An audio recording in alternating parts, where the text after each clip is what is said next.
Hey, so if you're a coding student starting to get into the CPT radiology section, this is for you. We're going to skip the fluff and get right to the essential guidelines you absolutely need to know to get started. It's totally normal to feel a little lost when you first crack open your CPT manual to this section.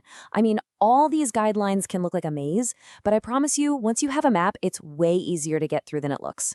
And that's exactly what we're about to do. Build that map, that solid foundation, so you can walk into your coding exercises feeling totally confident. Ready? Okay, let's dive in. First things first, let's get a handle on what we're even talking about here. What exactly falls under this big umbrella of the CPT radiology section?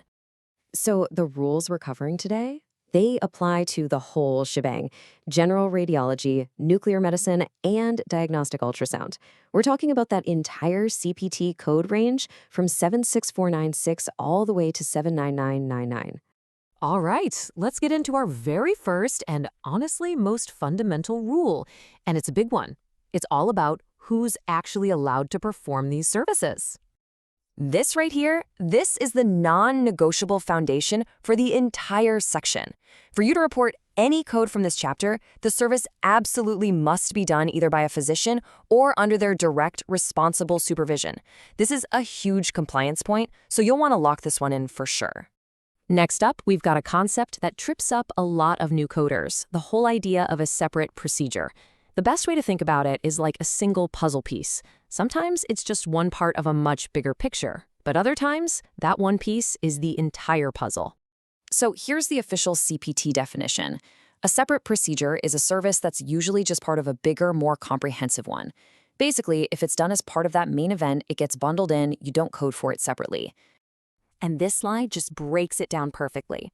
On the left, you see the procedure when it's bundled into a larger service. But on the right, that's when it stands on its own. And that is the key difference. When that same procedure is performed all by itself, or it's totally unrelated to the other stuff being done, then you can report it separately. So the big question is, how do you signal that? Well, that leads us right to a super important tool in your coding toolkit: Modifier 59. Seriously, think of it like your compass, helping you point out that a service was truly on its own.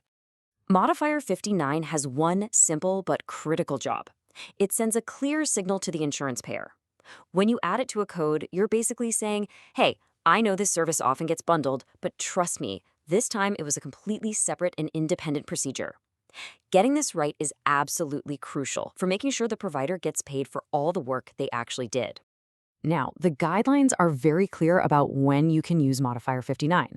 It's not just a gut feeling. You have to ask yourself specific questions. Was it done in a different session? On a different organ? Was a separate incision made? Was it a totally separate injury? These are the real reasons that justify using it. Okay, so we've talked about supervision and separate procedures. But what happens when a provider does something so new or so unusual that you look through your whole CPT book and there's just no code for it? First of all, don't panic. The CPT manual has a plan for this exact situation, and it's a really clear two-step process. Step 1, you find and use the right unlisted procedure code for that area. Step 2, and this is so important, you have to submit a special report with the claim. This special report is your chance to communicate. You need to become a bit of a storyteller for the payer, explaining exactly what was done, why it was medically necessary, and how it was performed. A really good, detailed report is the key to getting that claim paid. And just like that, we've walked through the biggest, most foundational rules of the CPT radiology section.